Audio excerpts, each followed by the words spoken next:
ബാണത്വം വൃഷഭത്വമർത്ഥവപുഷാ ഭാര്യാത്വമാര്യാപതേ. പൂജ്യരിൽ വെച്ച് പൂജ്യതരനായി എന്നാ പറയണത്.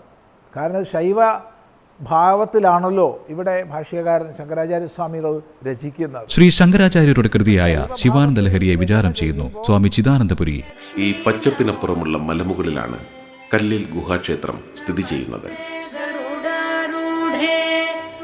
കല്ലിൽ ഭഗവതിയുടെ മണ്ണിൽ സ്പർശിക്കുമ്പോൾ തന്നെ ആ ആത്മീയ ഗൃഹാതുരത നാം തിരിച്ചറിയുന്നു. ശ്രീകോവിലിൽ ദുർഗാദേവിയുടെയും മഹാദേവന്റെയും മഹാവിഷ്ണുവിൻ്റെയും വിഗ്രഹങ്ങളും ശ്രീചക്ര പ്രതിഷ്ഠയുമാണുള്ളത്. ശ്രീകോവിലിന് മേൽക്കൂരയായി സ്ഥിതി ചെയ്യുന്ന വലിയ കല്ലിൻ്റെ മുൻഭാഗത്ത് കൊത്തിവെച്ച രൂപത്തിൽ ബ്രഹ്മാവിനെയും ആരാധിക്കുന്നു.